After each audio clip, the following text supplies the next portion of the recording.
ఈ యొక్క పరిశుద్ధ దినాన మమ్మల్ని అందరినీ నాయన ఇక్కడ సమకూర్చినందుకు నీకు వందనాలు.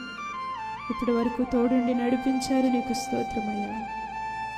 మమ్మల్ని గురించి మీరు ఉద్దేశించిన సంగతులు మాకు బయలుపరచండి, మాతో మాట్లాడండి, మా జీవితాలను సరిచేయండి ప్రభువా. మీరు మహిమ పొందండి నాయన. ఒప్పుకోలు ఆత్మను మాకు దయచేయండి, సరిచేసుకునే స్వభావాలు మాకు దయచేయండి. మీకు ఇష్టమైన పాత్రగా మమ్మల్ని మార్చి మలచి మీరు మాత్రమే మహిమ పొందమని యేసు పరిశుద్ధ నామమున అడిగి పొందుకున్నాము తండ్రి, ఆమేన్. దేవునికి స్తోత్రం. హల్లెలూయా, హల్లెలూయా. దయచేసి అందరం కూర్చుందాం. సండే స్కూల్ పిల్లలందరూ సండే స్కూల్కి వెళ్ళవలసిందిగా మనవి. మీ ముందర ఉన్న ఖాళీ స్థలాన్ని పూర్తి చేసి కూర్చోవలసిందిగా మనవి చేస్తున్నాం. ఎవరు కూడా స్థలాన్ని వ్యర్థపరచొద్దండి. రావలసిన వారు అనేకులు ఉన్నారు. స్థలాన్ని సరి చేసుకొని కూర్చోండి. వాక్యానికి ఆటంకము అంతరాయము కలగకుండానట్లు జాగ్రత్తగా కూర్చోవలసిందిగా ప్రేమపూర్వకమైన మనవి. దేవుని పరిశుద్ధ నామానికి మహిమ కలుగునుగాక. హల్లెలూయా. మన ప్రభువును ప్రియరక్షకుడైన యేసుక్రీస్తు శ్రేష్టమైన నామంలో నేటి ఆరాధనకు కూడి వచ్చిన మీ అందరికి కూడా నా హృదయపూర్వకమైన వందనాలు తెలియజేస్తా ఉన్నాను. దేవుని మహాకృప కనికరాలను బట్టి దేవుడి రీతిగా సజీవుల సంఖ్యలో ఉంచి మరొక ప్రభు దినాన ఆయన సన్నిధిలో మనం ఉండటానికి ప్రభువు సహాయము చేశారు. హల్లెలూయా. నేటి వాక్య ధ్యానము కొరకు ఒక మాటను చదువుకుందాం. లూకాసు వార్త 7వ అధ్యాయము, లూకాసు వార్త 7వ అధ్యాయము 50వ వచనము.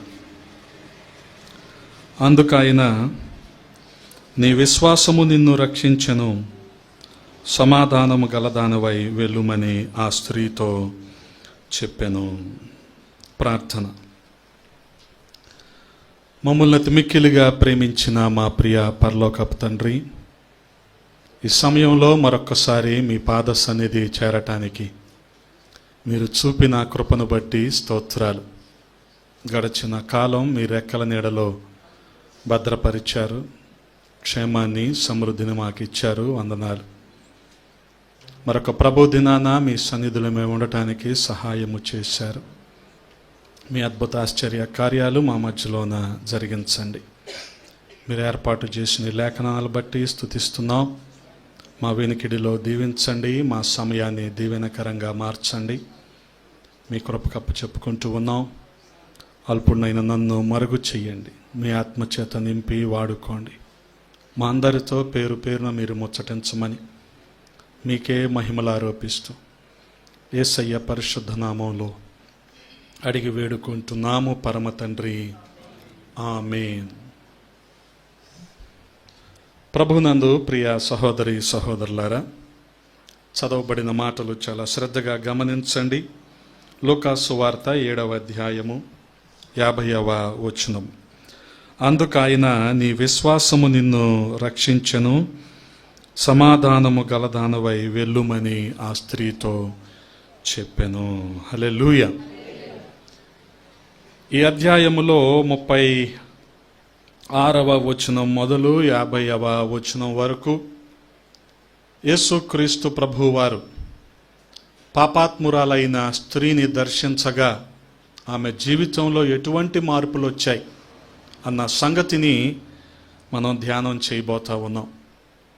మనందరికీ పరిచయం ఉన్న వాక్య భాగమే అయినప్పటికీ ఈ సంగతులన్నీ కూడా మనం నెమరు వేసుకోవటానికి ప్రయత్నిద్దాం. ఇందులో కొంత పరిగేరుకోవటానికి ప్రయత్నిద్దాం. హల్లెలూయా. 37వ వచనంలో గమనించండి. ఆ ఊరిలో ఉన్న పాపాత్మురాలైన యొక్క స్త్రీ యేసు పరిసయ్యుని ఇంట భోజనమునకు కూర్చున్నాడని తెలుసుకొని యొక్క బుడ్డిలో అత్తరును తీసుకొని వచ్చి అని రాయబడింది.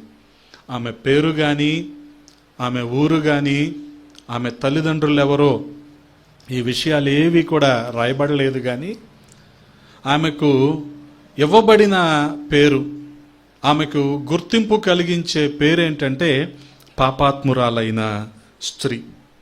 ఆనాటి సమాజం ఆమెకి పెట్టుకున్న పేరు పాపాత్మురాలైన స్త్రీ. ఆ పేరుతోనే ప్రస్తావించబడింది. ఆమె ప్రభువుని దర్శించగా ఆమె జీవితంలో కలిగిన మార్పులు.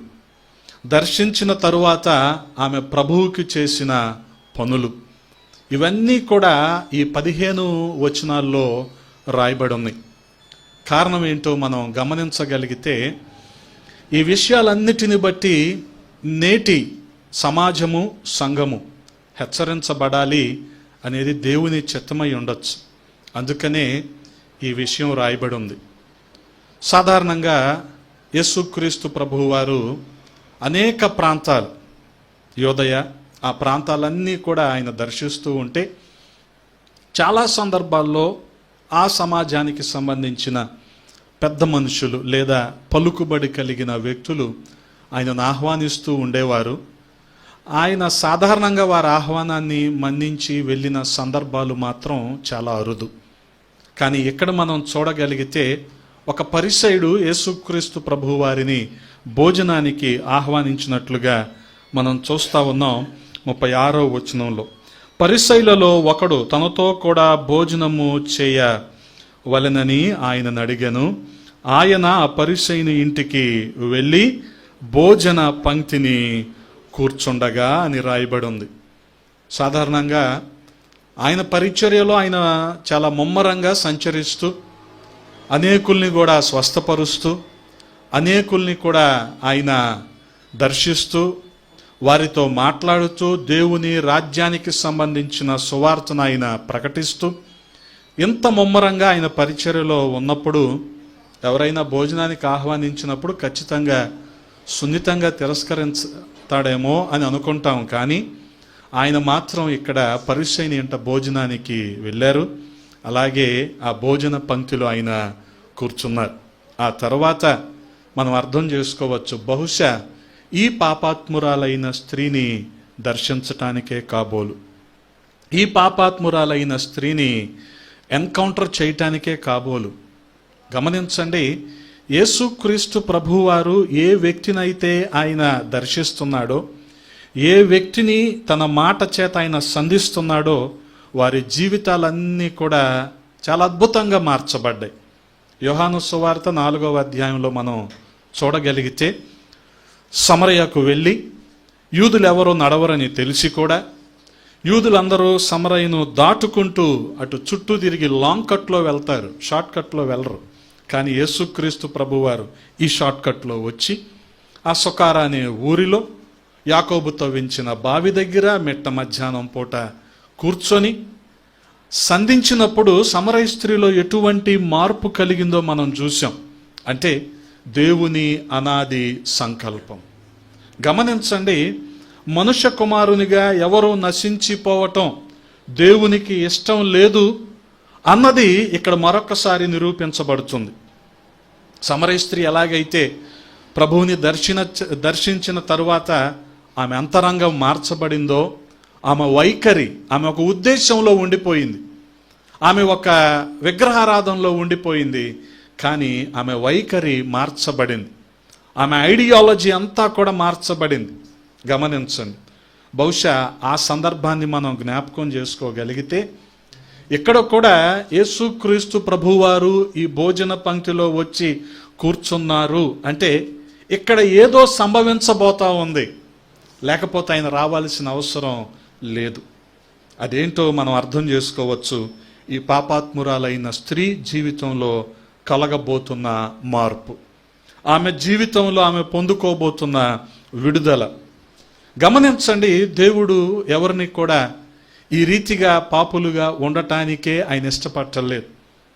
వారు పాపాన్ని విడిచిపెట్టి ఒప్పుకొని దేవునిలో కొనసాగాలనే దేవుడు ఆశిస్తూ ఉన్నాడు. కారణం ఏంటో గమనించండి. వాస్తవానికి సత్యం ఏమంటుంది? మనిషి పాపి, పాపానికి వచ్చే జీతము మరణము అని తెలియజేస్తుంది. దాన్నే మనం ధర్మశాస్త్రం అంటున్నాం. కానీ ఇక్కడ సత్యము దేనితో చేర్చబడిందో గమనించండి, కృపతో చేర్చబడింది. అందుకనే దావీదు మహారాజు అంటున్నాడు కదా, కృప సత్యము. హల్లెలూయా. సత్యం ఏం బోధిస్తుంది? ఖచ్చితంగా పాపి శిక్షను అనుభవించి తీరాల్సిందే అని. కానీ కృప మనకి ఏం బోధించింది? ఆ శిక్షను నేను అనుభవిస్తాను, పాపి స్వతంత్రుడిగా ఉండాలి, పాపం నుంచి విడుదల పొందాలి. హల్లెలూయా. ఆ కృపా సత్యాలు ఇక్కడ మనం చూస్తూ ఉన్నాం. అందుకనే సత్యాన్ని అనుసరించి, ధర్మశాస్త్రాన్ని అనుసరించి, ఆమె జీవన విధానాన్ని బట్టి ఆమెకివ్వబడిన పేరు పాపాత్మురాలైన స్త్రీ. కానీ మనం గమనించగలిగితే ఇక్కడ ఇప్పుడు కృప వచ్చి ఆమెను కలుసుకుంటుంది. ఆ పాపాత్మురాలైన స్త్రీని కృప కలుసుకుంటూ ఉంది. ఆ కృపను బట్టి ఈ పాపాత్మురాలైన స్త్రీలో కలిగిన మార్పులు, ఆమె ప్రభువు పట్ల కలిగిన వైఖరి, ఇవన్నీ మనము ఈ 15 వచనాల్లో ధ్యానం చేయబోతా ఉన్నాం. అందుకనే మనం చూడగలిగితే 38వ వచనంలో చదువుదాం. వెనుక తట్టు ఆయన పాదముల యొద్ద నిలబడి, గమనించండి, వెనుక తట్టు ఆయన పాదముల దగ్గర నిలవబడి. వాస్తవానికి యూదులు కూర్చునే ఆచారము వేరుగా ఉంటుంది కదా. అంటే వాళ్ళకి టేబుల్ మేనర్స్ లేవని కాదు, కానీ వాళ్ళు కూర్చున్నప్పుడు ఇప్పుడు మీరు కూర్చున్నట్టు కూర్చోరు. వాళ్ళు 2 పాదాలు కూడా ఒకవైపు తిప్పి కూర్చుంటారు. అన్నీ తెలిసిన బల్లి గంజిగొంట్లో పడి చచ్చిందంట.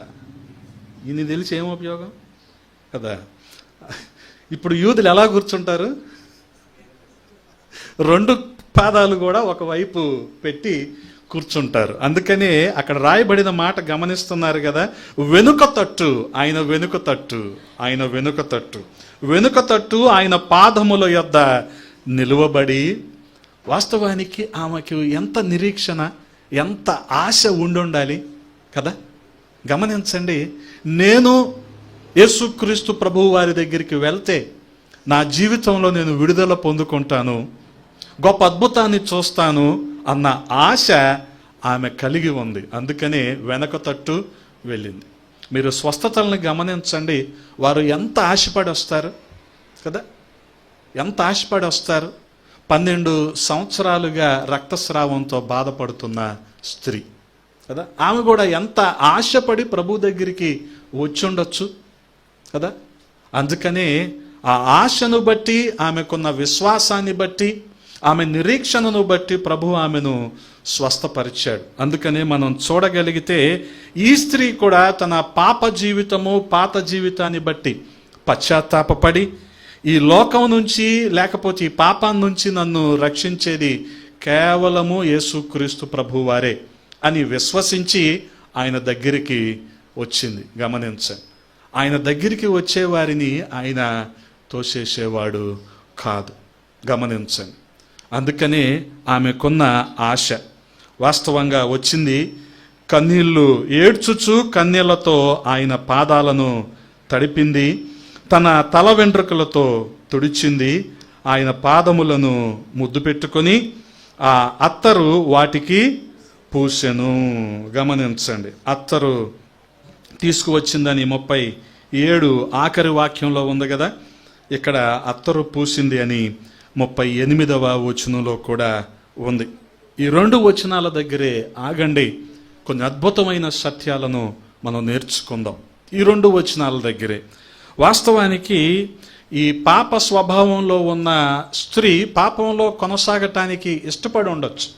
ఎందుకనంటే ఆమెకున్న స్వేచ్ఛను బట్టి, స్వాతంత్రాన్ని బట్టి ఇష్టపడి ఉండొచ్చు. కానీ ఇష్టపట్టల్లా, ఆ పాపాన్ని విడిచిపెట్టి ఆయన పాదాల దగ్గరికి రావటానికే ఇష్టపడుతుంది. వచ్చింది సరే, కానీ ఆయన పాదాల దగ్గర ఆయన వెనక తట్టు నిలబడి ఉంది. హల్లెలూయా. అంటే గమనించండి, చూడగలిగితే ఈ లోక పాపాన్ని మోసుకొని పోయే దేవుని గొర్రెపిల్ల అని యోహాను భక్తుడు తన సువార్తలో 1వ అధ్యాయంలో చెప్పిన మాట అక్షరాలా ఇక్కడ మనం చూస్తా ఉన్నాం. అంటే ఇప్పుడు ఈ పాపాన్ని కూడా, ఈ పాపాత్మురాలైన స్త్రీ చేసిన పాపాన్ని కూడా ఆయన తన వీపున మోసుకోవటానికి సిద్ధంగా ఉన్నాడు. అంత మాత్రమే కాదు, ఇదే లోకా సువార్తలో జక్కయ్యను కలిసిన సందర్భంలో యేసుక్రీస్తు ప్రభువారన్న మాట ఏంటి? 19:10లో నశించిన దానిని వెదకి రక్షించటానికి మనుష్య కుమారుడు ఈ లోకానికి వచ్చాడు.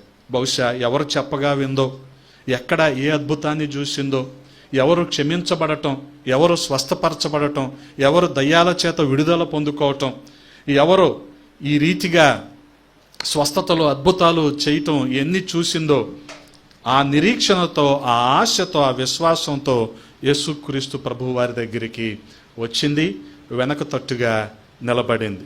మనకు కూడా ఒక సందేహం రావచ్చు, ఇంతమంది పెద్ద మనుషుల్ని పిలిచాక ఈ పాపాత్మురాలైన స్త్రీని ఎందుకు పిలిచి ఉండొచ్చు?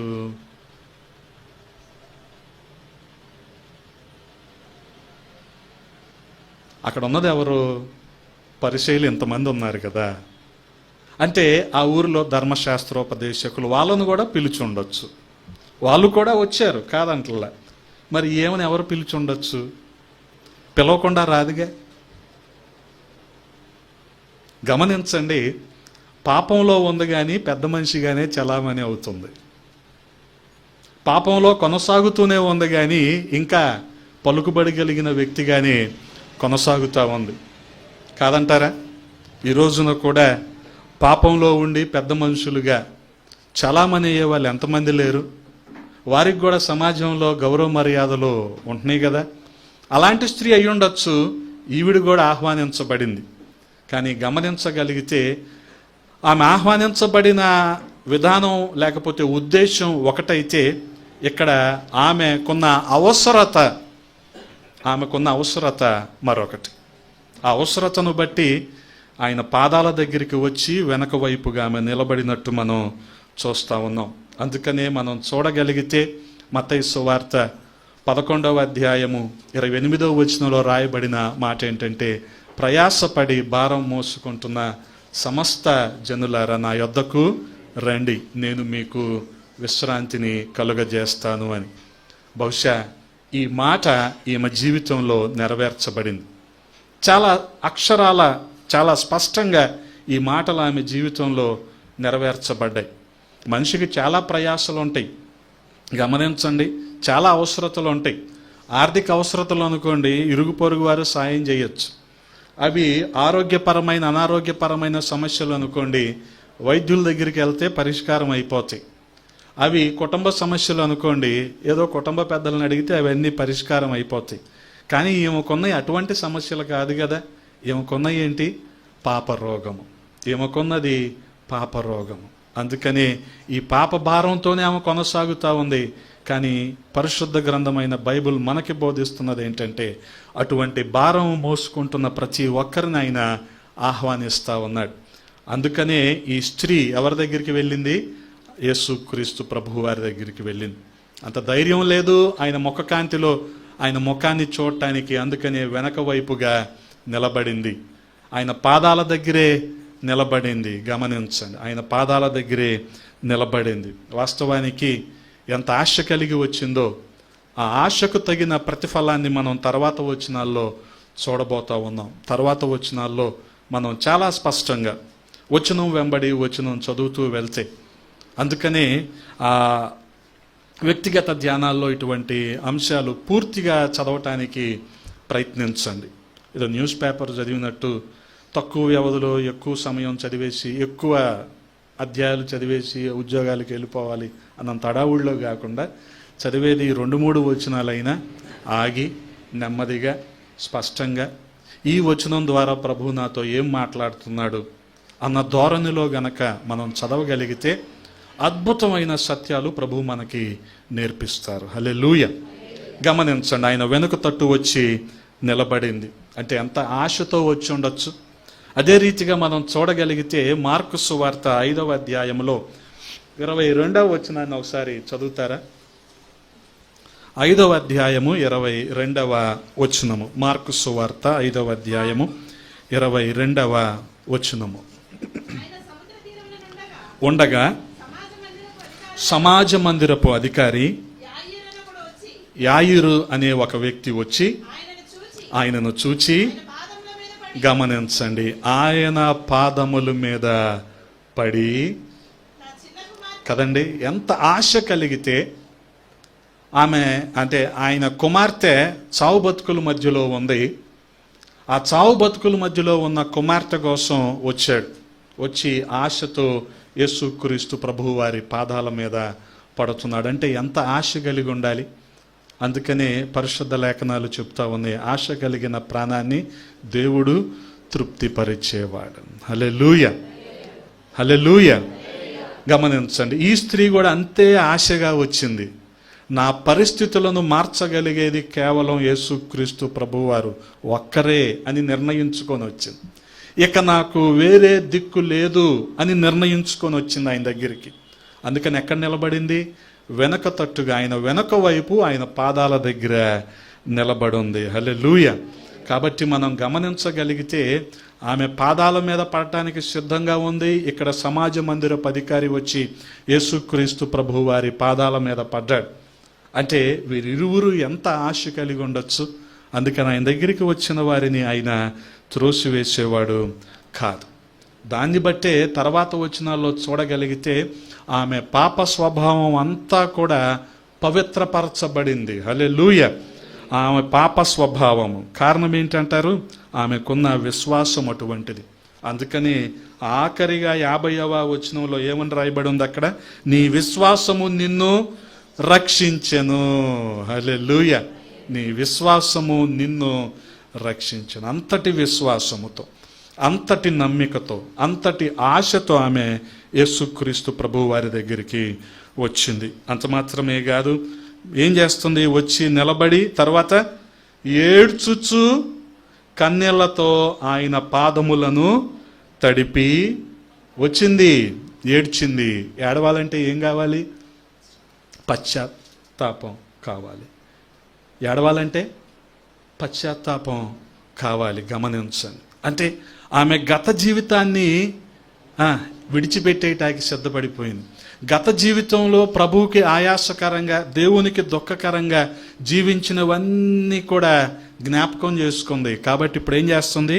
పశ్చాత్తాపపడుతుంది. తను చేసిన పనులు తానే అసహించుకునేలాగున్నాయి. తన గత జీవితం అలాగా ఉంది. గమనించండి, అంటే అవి బహిరంగంగా చెప్పేవి కాదు. తన రహస్య జీవితం అటువంటిది. కానీ అవన్నీ తలుచుకొని ఏం చేస్తుంది?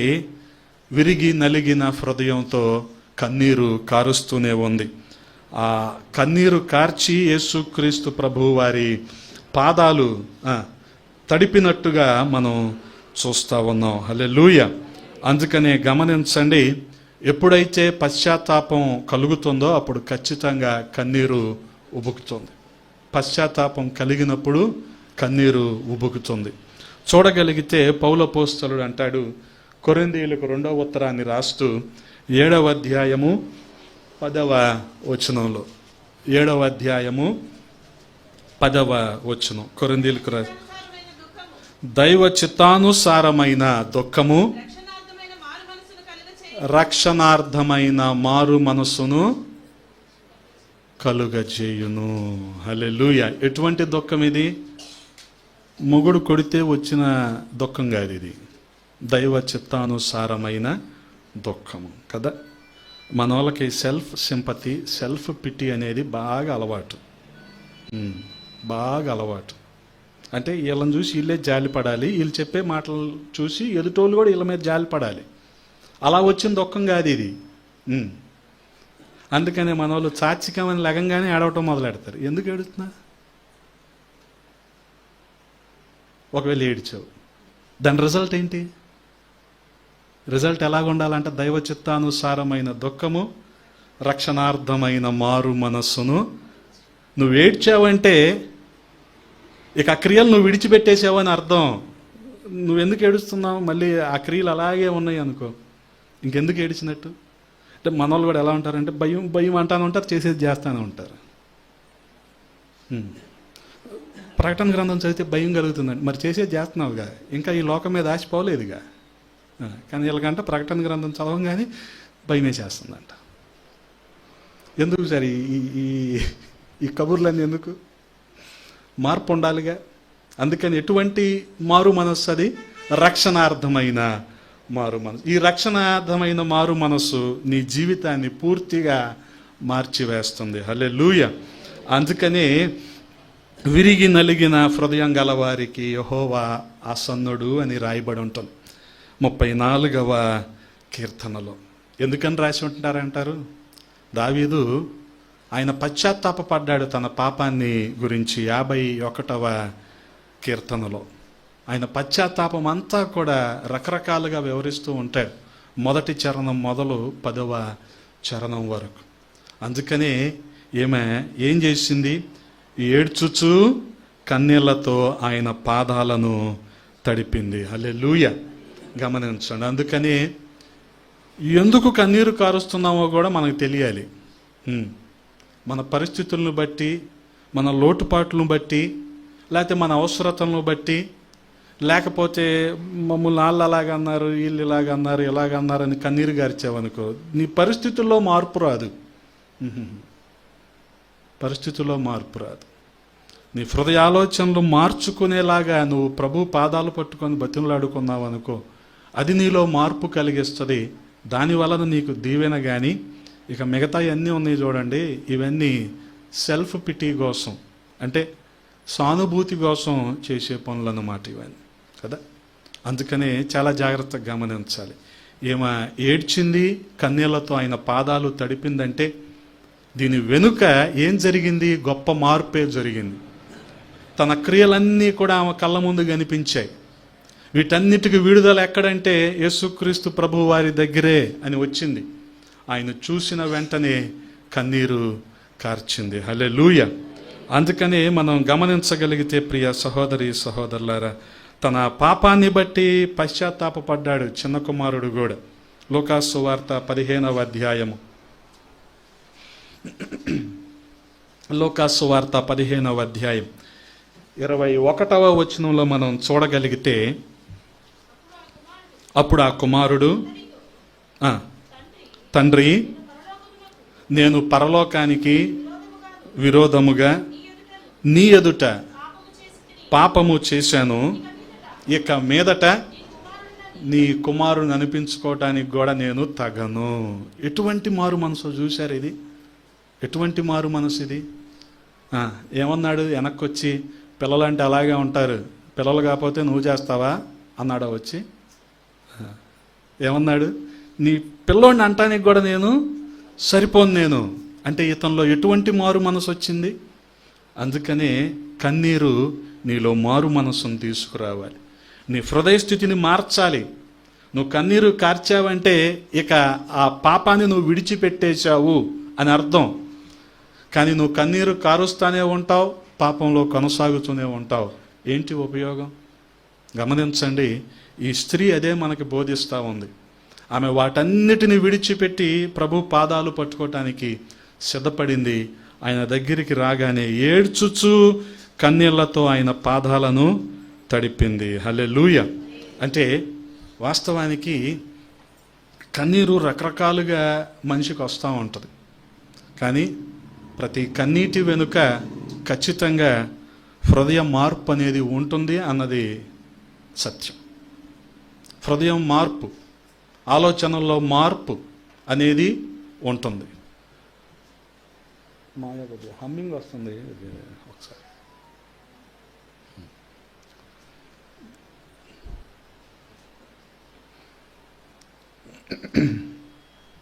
ఏడ్చుచు కన్నీళ్లతో ఆయన పాదములను తడిపి తన తల వెంట్రుకలతో తుడిచి ఆయన పాదములను ముద్దు పెట్టుకుంది. గమనించండి. ఈ స్త్రీ కన్నీళ్లతో ఆయన పాదాలను తడిపి తల వెంట్రుకలతో తుడిచి ఆయన పాదాలను ఏం చేసింది?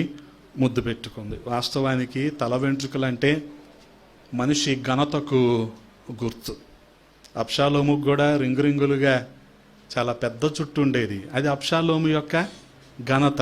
కానీ ఆ ఘనత కాస్త అబ్షాలోము దేనికోసం వాడాడు? తన గర్వంగా భావించాడు.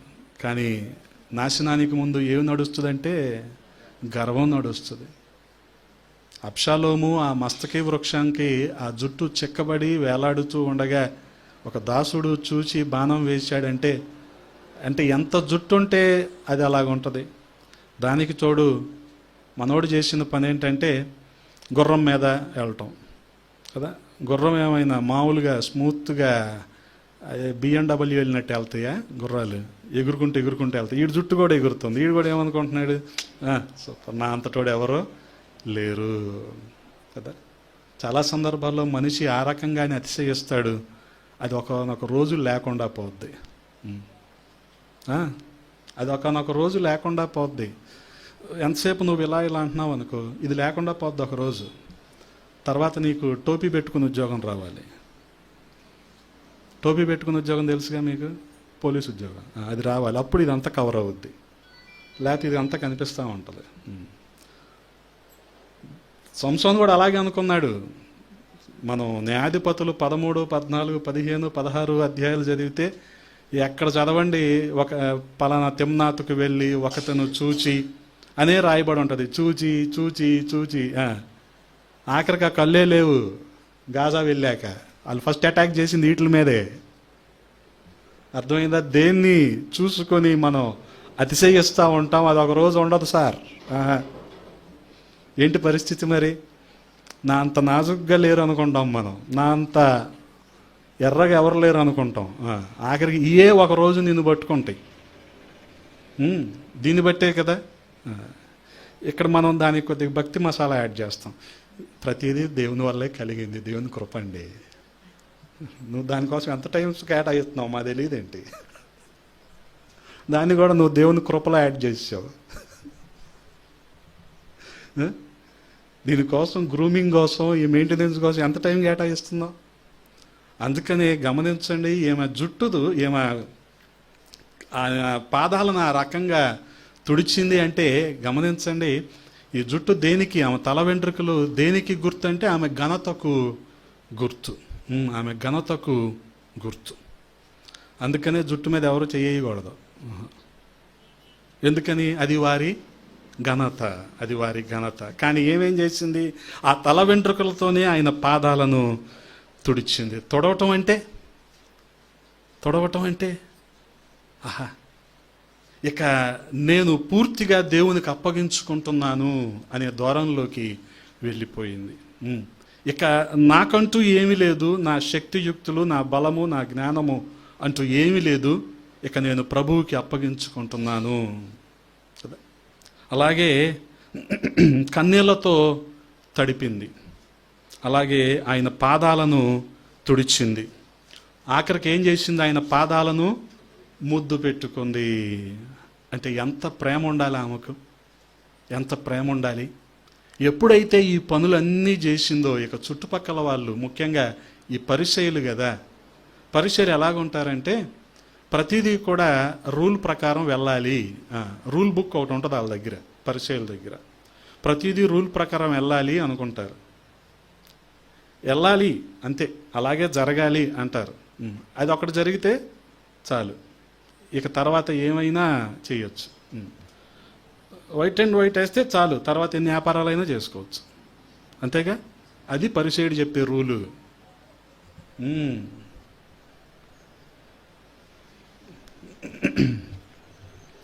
నాకు వ్యాపారాలు లేవమ్మా, అలా నా ఒకటి ఇచ్చారు. నేను ఎవరినైనా చదువుకోమని ఎంకరేజ్ చేస్తా. ఎందుకంటే నేనే అబ్రహాం లింకను, నేనే అంబేద్కర్. అది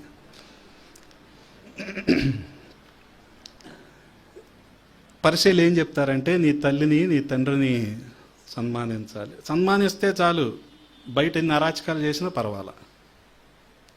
ఇది పరిశీలి చెప్పే నీతి.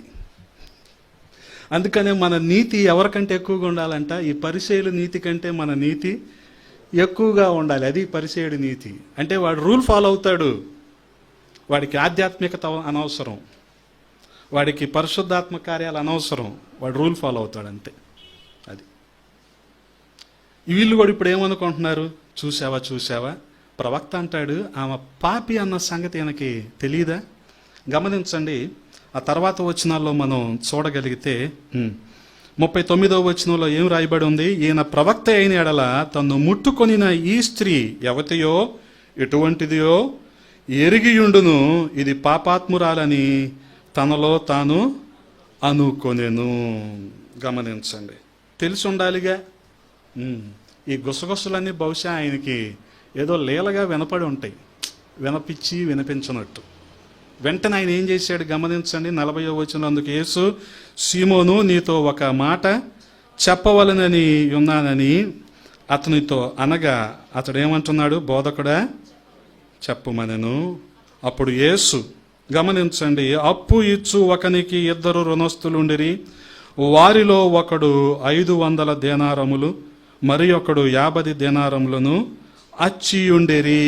ఆ అప్పు తీర్చుటకు వారి యొద్ద ఏమీయు లేకపోయెను గనుక అతడు వారిద్దరిని క్షమించెను. కాబట్టి వీరిలో ఎవడు ఎక్కువగా ప్రేమించునో చెప్పుమని అడిగాను. అందుకు సీమోను ఏం చెప్పాడు? అతడెవనికి ఎక్కువ క్షమించెనో వాడే అని నాకు తోచుచున్నదని చెప్పగా, ఆయన నీవు సరిగా యోచించితివని అతనితో చెప్పి ఆ స్త్రీ వైపు తిరిగి సీమోనుతో ఇట్లనెను, ఈ స్త్రీని చూచుచున్నావే, నేను నీ ఇంటిలోనికి రాగా నీవు నా పాదములకు నీళ్ళియ్యలేదు, కానీ ఈమె తన కన్నీళ్లతో నా పాదములను తడిపి తన తల వెంట్రుకలతో తుడిచెను. గమనించండి, వాస్తవంగా యేసుక్రీస్తు ప్రభువారు ఇవన్నీ సీమోనుకు బోధించటంలో ఉన్న ముఖ్య ఉద్దేశం ఏంటంటే పరిసయ్యులకు యథార్థత నేర్పించటం కోసం. పరిసయ్యులకు యథార్థత నేర్పించటం కోసం. వాళ్ళు రూల్స్ ఫాలో అవుతున్నారు కానీ ఆధ్యాత్మికతను వాళ్ళు ఫాలో అవట్లా. ఎలా జరిగింది ఇది? ఒక అతను యెరూషలేమును విడిచిపెట్టి యెరికోకు దిగి వెళ్ళిపోతుంటే అతను దొంగల చేతిలో చిక్కాడు కదా.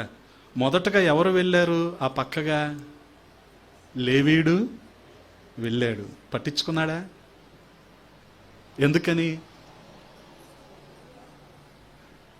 ఎందుకు పట్టించుకోలేదు?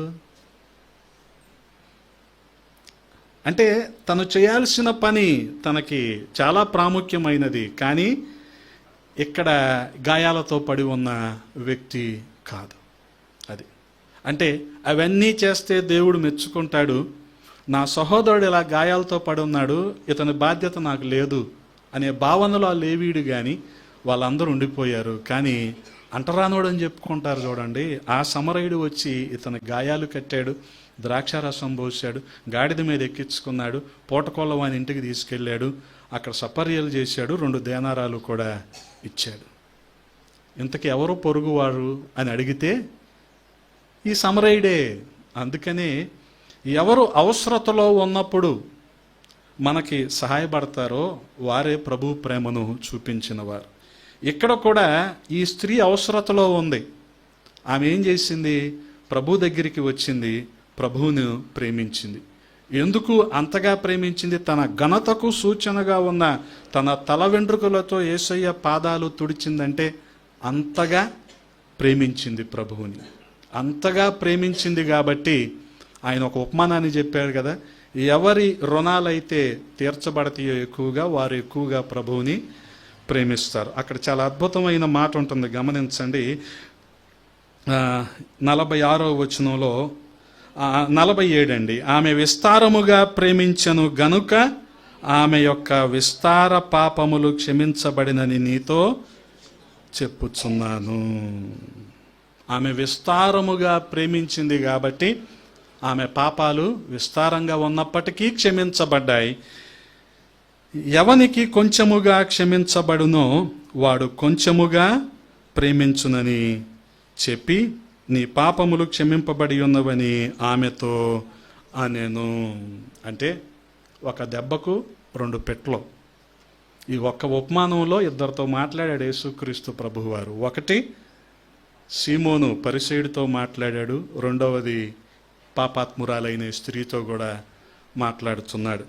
చాలా జాగ్రత్తగా గమనించండి. ఆమె విస్తారంగా ప్రేమించింది కాబట్టి ఆమె యొక్క పాపాలు క్షమించబడ్డాయి. ఎలా క్షమించబడ్డాయి? విస్తార పాపములు. ఎందుకని? ఆమె విస్తారంగా ప్రేమించింది కాబట్టి. అందుకనే ఎవనికి కొంచెముగా క్షమించబడునో వాడు కొంచెముగా ప్రేమించును.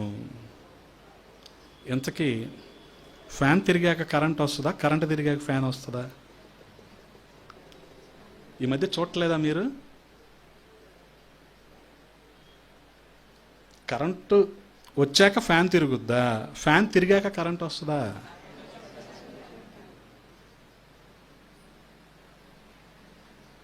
చూడలేదైతే మీరు. ఫ్యాన్ తిరిగాకే కరెంట్ వస్తుందంట, అదాని పవర్. అంతే కదా, సంచి వచ్చాక సేవకుడు వస్తాడు, అంతేనా? అలాగే ఫ్యాన్ తిరిగాక కరెంట్ వస్తుంది. అదాని పవర్, హైడల్ పవర్, పవన విద్యుత్ అండి. ఇప్పుడు చాలా చోట్ల పెట్టారు ఎంతెంత ఫ్యాన్లు. మరి ఇప్పుడు ప్రేమించింది కాబట్టి ఏమో పాపాలు క్షమించబడ్డాయా? ఏమో పాపాలు క్షమించబడిని అని ఏమో ప్రేమించిందా దేవుణ్ణి?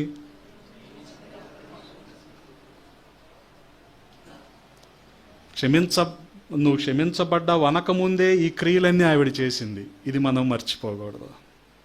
ఏది? ఆయన వెనక నిలబడింది, కన్నీళ్లు విడిచింది, ఏడ్చింది, కన్నీళ్లతో ఆయన పాదాలు తడిపింది, తల వెంట్రుకలతో తుడిచింది, ఫైనల్గా ఏం చేసింది? అత్తరు పూసింది కదా. ఎంతగా విస్తారముగా ఆమె ప్రేమించింది అంటే గమనించండి, దేవుని దగ్గరికి వచ్చేవారిని ఆయన తోసివేసేవాడు కాదు. ఇది అద్భుతమైన సత్యం. దీంతో పాటుగా మనం గ్రహించవలసింది ఏంటంటే, సాధారణంగా ప్రేమించటం అంటే the more you give the more you love అన్నట్టు ఉంటుంది ఈ లోకం. దేవుని వద్ద అది కాదు. The more you give up, నువ్వేమైతే త్వరగా వదిలేసుకుంటావో, ఏది? బలహీనతలు, వ్యసనాలు, అలవాట్లు ఎంతగా వదిలేసుకుంటావో అంతగా నువ్వు దేవుణ్ణి ప్రేమించినట్టు కదా. చాలామంది ఇదే భ్రమలో ఉండిపోయి ఎక్కువగా దేవునికి ఇద్దాం అంటున్నారు. కానీ నీ హృదయంలో మార్పు లేకుండా నువ్వు ఎలా దీవించబడతావు? ఇచ్చినందుకు దీవించబడతావా? మార్పు వచ్చినందుకు దీవించబడతావా? కదా. నువ్వు సమృద్ధిలో ఉండి ఇదే దీవెన అనుకోవటం అంటే, ధనవంతుడు కూడా డబ్బులు ఉన్నాయి అనుకున్నాడు, కానీ ధనవంతుడు పరలోకానికి వెళ్ళాడా? వెళ్ళలేదు కదా. కురుపులతోనే జీవితాంతం ఉండి ఆ ధనవంతుడు బల్ల మీద నుంచి పడే రొట్టె ముక్కల కోసం జీవితాంతం ఎదురు చూసిన లాజరు మాత్రం పరలోకానికి వెళ్ళాడు. బహుశా ఆ ధనవంతుడు చనిపోయినప్పుడు సీఎంలు, పిఎంలు అందరూ వచ్చి ఉంటారు. కానీ లాజరు చనిపోతే కోతి తెచ్చింది, గోడవతలు పడేయండి అన్నట్టు కనీసం కార్పొరేషన్ వాళ్ళు కూడా వచ్చి ఉండరు. అంటే గౌరవప్రదమైన అంతిమ సంస్కారాలు కూడా లాజర్కి జరగలేదు. కానీ ఎవరు వచ్చారు లాజర్ కోసం? అబ్బా, దేవదూతలు వచ్చాయి. హల్లెలూయా. కారణం ఏంటి? లాజరుకి ఉన్న యథార్థత. ఒకవేళ ధనవంతుడే తలుచుకుంటే, అదే దీవెన అనుకుంటే, ధనవంతుడు కొన్ని వందల కల్వరీ టెంపుల్స్ కట్టించేవాడు. కానీ ధనవంతుడు అలా చేయలే. ఒకవేళ అది దీవెన అనుకొని ఉంటే, ఈరోజు కూడా చాలామంది ఏమనుకుంటున్నారు? ఎంత దేవునికి ఇస్తే అంతగా ఆశీర్వదించబడతాం అంటున్నారు. దేవుడు నీ కానుకల కోసం రాలేదు, నీ పరిస్థితిని మార్చడం కోసం వచ్చాడు. ఈ సంగతిని మర్చిపోవద్దు. ఇక నువ్వు కానుకలు ఇచ్చేది ప్రభు పని జరగటానికి, పరిచర్య విస్తరించబడటానికి. ఈ ఆలోచనతో ఇవ్వు తప్ప, ఇస్తే నేను ఆశీర్వదించబడతాను అనే ధోరణిలో మాత్రం నువ్వు ఇవ్వకు. నీ హృదయం మారితేనే దేవుడు నిన్ను ఆశీర్వదిస్తాడు. గమనించండి, నువ్వు ఇచ్చినప్పుడు ఎలాగివ్వాలంటే, ఇది పరిచర్య అవసరత కోసం ఉపయోగపడుతుంది కాబట్టి నువ్వు ఇవ్వాలి. దీనివలన సువార్త ప్రకటించబడుతుంది కాబట్టి మనం ఇవ్వాలి. అంతేగాని ఇవ్వటం ఇదే పనిలో ఉండిపోయి ఆఖరికి ఏమైపోద్దంటే, ప్రభుత్వాన్ని చాలామంది ధనవంతులు ఈ మధ్య నడిపిస్తూ ఉంటున్నారు. ఇప్పుడు మన ప్రభుత్వాన్ని కూడా నడిపించేది అంబానీలు, అదానీలే కదా. వాళ్ళు చెప్పినట్టే చేయాలి గవర్నమెంట్ అయినా సరే. ఈ దౌర్భాగ్యం అమెరికాకు కూడా వెళ్ళిపోయింది. ఇప్పుడు ఎలన్ మస్క్ ఏది చెప్తే అది ట్రంప్ చేయాలి ఇప్పుడు. ఎందుకని? ఎలన్ మస్కే ఫండింగ్ ఇచ్చాడు కాబట్టి. సంఘాలు కూడా ఎలాగైనాయి అనుకో, నా మాట వినాలి, నాకే పాట ఇవ్వాలి అని, అప్పుడేంటి పరిస్థితి? ఎలా కుదురుద్ది? అందుకని ఇలాంటి వాళ్ళతో జాగ్రత్తగా ఉండాలి. వీళ్ళకుండే అభిప్రాయం ఏంటంటే, మేము ఎక్కువ ఇస్తున్నాం కాబట్టి మాకు గుర్తింపు ఉండాలి అని. అలాంటప్పుడు నువ్వు మ్యాన్ ఆఫ్ ది మ్యాచ్ అంత పెద్ద చెక్ తీసుకురా. కవర్లో పెట్టావు, లేకపోతే గుప్పిలతో ఇవ్వకు. నువ్వు నీకు గుర్తింపు కావాలంటే ఇంత చెక్కులు ఉంటాయి కదా, మ్యాన్ ఆఫ్ ది మ్యాచ్, ఆ చెక్ తీసుకురా నువ్వు. అసలు మీ అయ్యగారు కూడా కనిపించరు ఆ చెక్ వెనకాల. అలా ఇవ్వు, నీకు గుర్తింపు వస్తుంది. ఇది కాదు, ఇది కాదు. నీ హృదయం మారాలి. ఇప్పుడు ఏమలో వచ్చిన గొప్ప మార్పు ఏంటంటే ఆమె హృదయం మార్చుకుంది. అంటే మరెన్నడూ కూడా ఆ పాప జీవితంలోకి వెళ్ళటానికి ఆమె ఇష్టపడలేదు. గమనించండి. ముఖస్తుతి కోసం చాలా మాటలు మనం చెప్పచ్చు, కానీ గమనించండి, హృదయాంతరంగాల్లో మార్పు లేకపోతే నువ్వు రక్షణానందాన్ని అనుభవించలేవు. నీ క్రియల్లో మార్పు గనక లేకపోతే ఆ రక్షణ ఫలాన్ని నువ్వు అనుభవించలేవు కదా. ఈ రోజున కూడా మనం ఆయన శరీరంలో, ఆయన రక్తంలో చేయేస్తున్నాం. ఇవన్నీ పరిశీలించుకోవాలి కదా. ఈ మార్పు, ఈ క్రియలు, వీటన్నిటిని విడిచిపెట్టుకొని ఈ మార్పు కలిగి ఉంటేనే కదా ప్రభువు మనల్ని దీవించేది, ఆశీర్వదించేది కదా. మనకుండే అభిప్రాయం ఏంటంటే ఇప్పుడు ఇస్తున్నారంటే మళ్ళీ నెలకి ఇస్తారమ్మో, ఈ లోపు నేను ఏదో పోగొట్టుకుంటా. అరే ముందు నువ్వు వదులుకోవాల్సినవి వదులుకో కదా. విడిచిపెట్టాల్సిన బలహీనతలు కొన్ని ఉంటాయి కదా, వాటిని విడిచిపెట్టేసి ఇంకా అంతకంటే గొప్ప దీవెన నీకు జీవితంలో ఉండదు. ఏమో కూడా ఎటువంటి ఆశతో వచ్చిందో ఆ ఆశను దేవుడు తృప్తిపరిచాడు. హల్లెలూయా. అందుకనే మనం 47లో చదువుకున్నాం కదా, ఆమె విస్తారముగా ప్రేమించెను గనుక ఆమె యొక్క విస్తార పాపములు క్షమించబడెను. అందుకని ప్రభువుని ప్రేమించటం అంటే మనకున్న అభిప్రాయాన్ని మార్చుకుందాం. ప్రభువుని ప్రేమించటం అంటే ఆయన మాటను అనుసరించటం. అది ప్రభువుని ప్రేమించటం అంటే విస్తారంగా కానుకలు ఇవ్వటం కాదు, ఆయన మాటను అనుసరించటం. ప్రభువుని ప్రేమించటం అంటే whatever best you have, if you give up then it is called love towards God. నీకు ఏదైతే శ్రేష్టమైనదో దాన్ని నువ్వు వదులుకో కదా. ఇప్పుడు ఆమెకున్న శ్రేష్టమైనది ఏంటి? ఆమెకున్న తల వెంట్రుకలు. చెప్పాను కదా, ఆమె ఘనతకు, ఆమె గౌరవానికి గుర్తది. ఆమె ఘనతకు, ఆమె గౌరవానికి గుర్తు. ఈ ఘనత, ఈ గౌరవం అది కూడా ఆమె ఏం చేసింది? యేసయ్య పాదాల దగ్గర పెట్టేసింది. మనకు కొన్ని సామర్థ్యాలు ఉంటాయి, అవి ప్రభువుకి ఇవ్వగలుగుతున్నామా కదా. స్పెషల్ సింగర్స్ ఉంటారు చూడండి, వాళ్ళందరిలో పాడమంటే పాడరు. అందరికి రాని పాటలు పాడతారు వాళ్ళు అనుకుంటారు ఇది వాళ్ళకున్న తలాంతు, వాళ్ళకున్న సామర్థ్యం అనుకుంటారు. వీళ్ళు అందరితో కలిపి పాడితేనే కదా సార్ ఉద్యోగం వచ్చేది.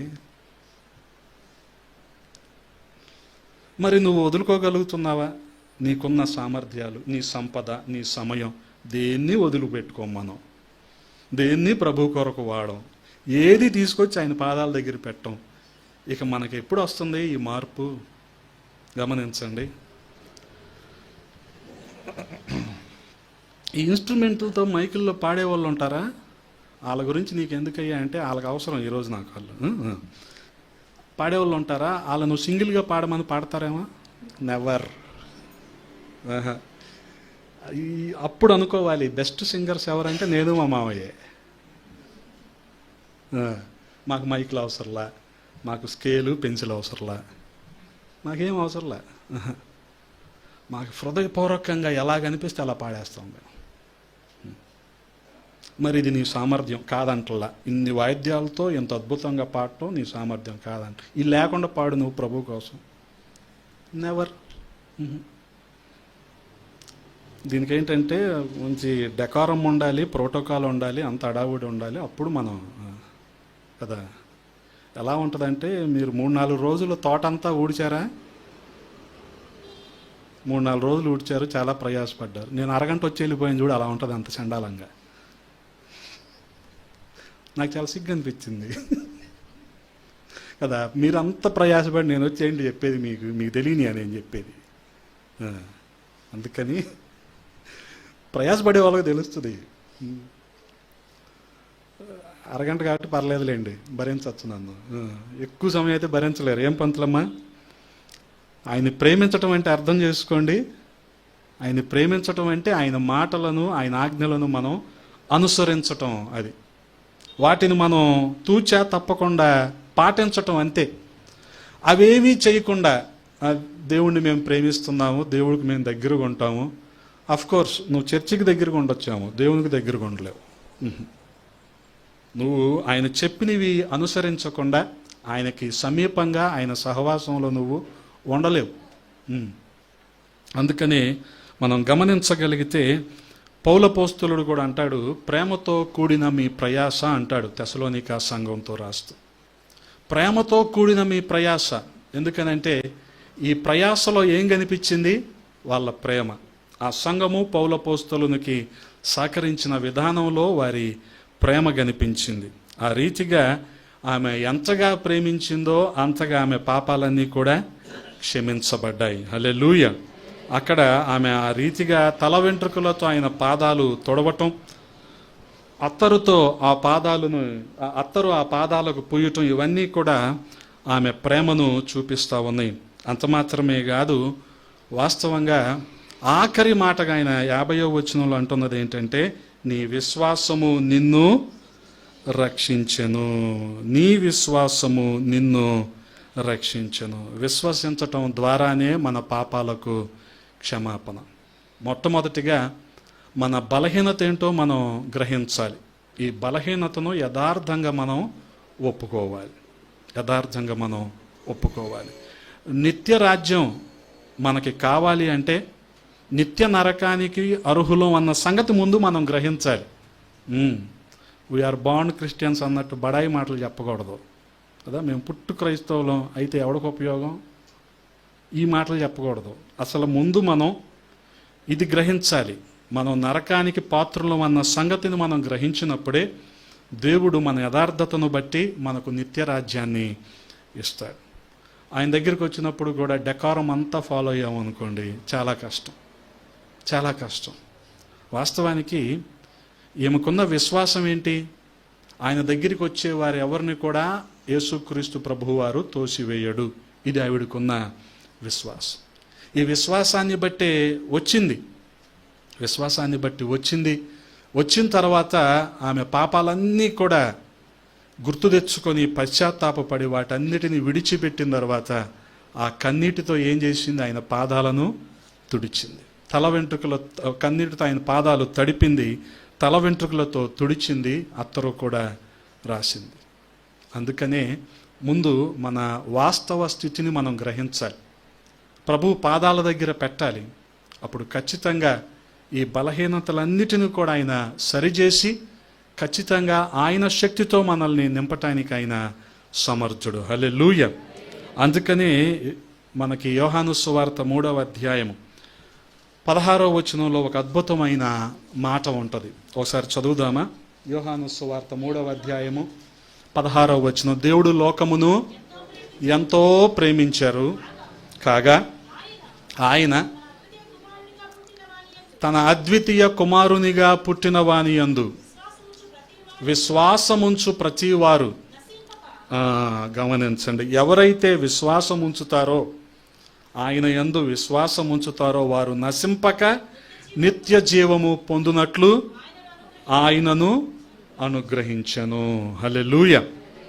గమనించండి, ఎవరైతే విశ్వాసం ఉంచుతారో వారు నశించిపోవటానికి వీల్లేదు. చూస్తున్నాం కదా, ఆదికాండం 6వ అధ్యాయములో నోవాహు ఓడగట్టినప్పుడు విశ్వసించిన వాళ్ళే ఓడలోకి వచ్చారు. వీళ్ళు నాశనం అయిపోయారా? విశ్వసించని వాళ్ళు ఎక్కడున్నారు? బయటే ఉన్నారు. నోవాహుకు పిచ్చబట్టింది, అందుకని ఇలాగ 3 స్టేర్ల ఓడ ఒకటి కడుతున్నాడు అని వాళ్ళు విశ్వసించలేదు. వాళ్ళు ఎక్కడున్నారు? బయటే ఉన్నారు. జలప్రలయం వచ్చింది, వాళ్ళందరూ నశించిపోయారు. కానీ విశ్వసించి ఓడలోకి ప్రవేశించిన వారు ఉన్నారు చూడండి, వారు నశించిపోలేదు. నోవాహుకు విశ్వాసం ఉంది, సరే. పిల్లలు విశ్వసించాలని రూల్ ఏమైనా ఉందా? లేదుగా. కానీ వాళ్ళు విశ్వసించారు కాబట్టి ఏమయ్యారు? వాళ్ళు నశించిపోలేదు. వాళ్ళ ఓడలో రక్షించబడ్డారు. అర్థమవుతుంది కదా. అందుకని వారు నశింపక నిత్య జీవము పొందునట్లు దేవుడు తన ప్రియ కుమారుడిని మనకు అనుగ్రహించాడు. అనుగ్రహించటం అంటే దానంగా పంపించాడు, లేకపోతే ఒక వరంగా ఆయన మనకిచ్చాడు. గిఫ్ట్ అన్నమాట. గమనించండి. ఎందుకు ఇదంతా చేశాడు అంటే లోకం మీద ఆయనకు ఉన్న హల్లెలూయా. ఎందుకు రక్షించాడు అంటే ఈ పాపి మీద ఆయనకి ఉన్న ప్రేమ. పాపం మీద కాదు, పాపి మీద ఆయనకి ఉన్న ప్రేమ అటువంటిది. ఎందుకు ఈమెను క్షమించాడు అంటే ఆయనకి ఈమె మీద ఉన్న విస్తారమైన ప్రేమ. ఎందుకని?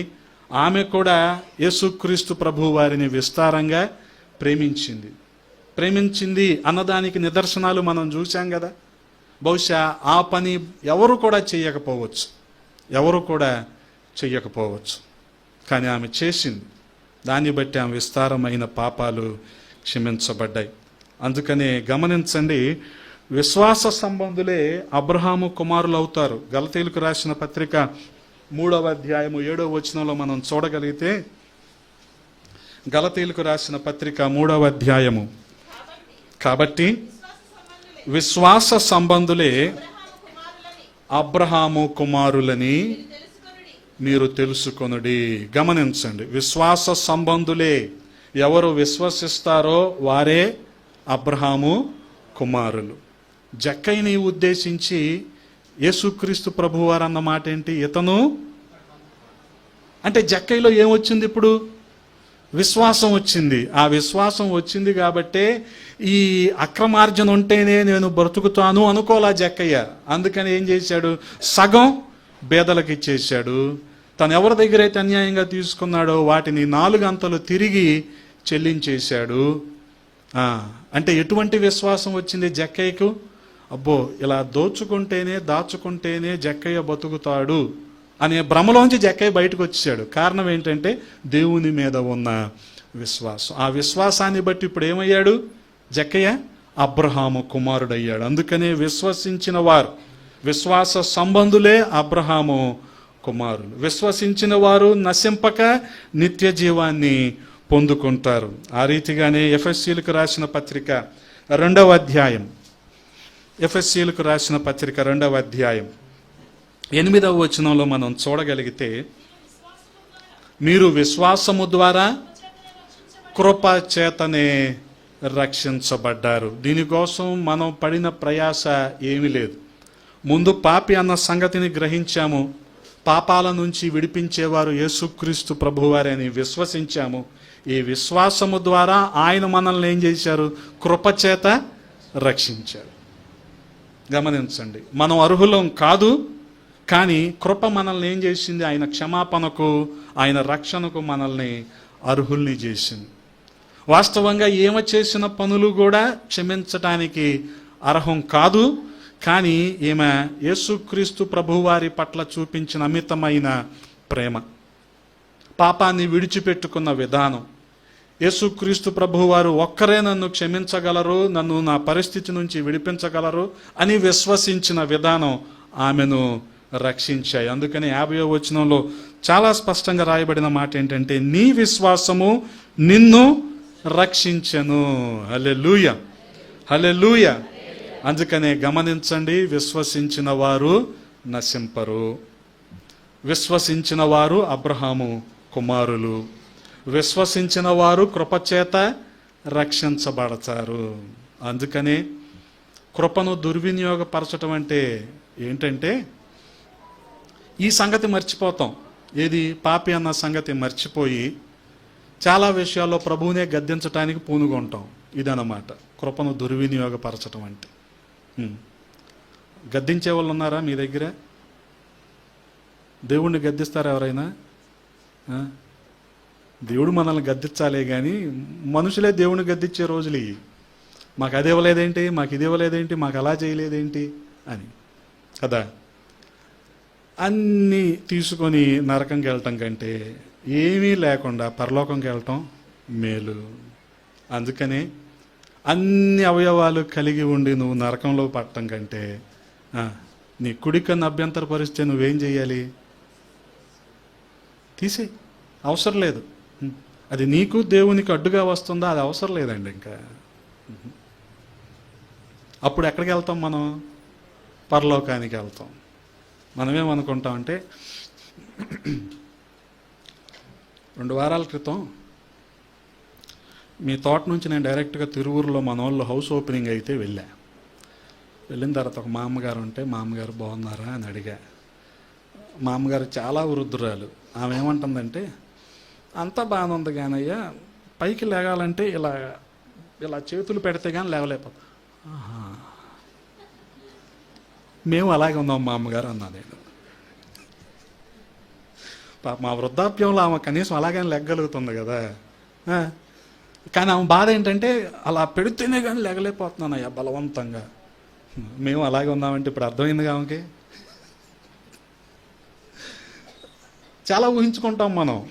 ఎన్ని కలిగి ఉండి, ఏది ఇంత ఆరోగ్యము, ఐశ్వర్యము, అందం ఎన్ని కలిగి ఉండి మనం నరకంలోకి వెళ్ళటం కంటే ఇవేవీ లేకుండా, చెప్పానుగా లాజరు ఎలాగున్నాడు జీవితాంతం, ఆ స్వరంగంలో ఉండేవాళ్ళలాగానే ఉన్నాడు లాజరు. ఎక్కడికి వెళ్ళాడు? ఎవరొచ్చి తీసుకెళ్ళారు? అబ్బా, ఇక ఎంతకంటే భాగ్యం ఏమైనా ఉంటుందా? కానీ లోకం చూసే దృష్టి వేరు. చనిపోతే అంతమంది రావాలి, రోడ్డు మీద రోడ్డు కనిపించకూడదు, బంతిపూలే కనిపించాలి, ఇవన్నీ నువ్వు పెట్టుకున్న స్టాండర్డ్స్, పిచ్చి స్టాండర్డ్స్ ఇవన్నీ. కానీ బైబిల్ స్టాండర్డ్స్ అలా లేవు, అలా ఉండవు. నువ్వు ప్రభువుని నమ్ముకున్నావంటే లోకం నిన్ను ద్వేషిస్తుంది. ఇది బండ గుర్తు నువ్వు క్రైస్తవుడు అంటానికి. అదే ఇది బండ గుర్తు అండి.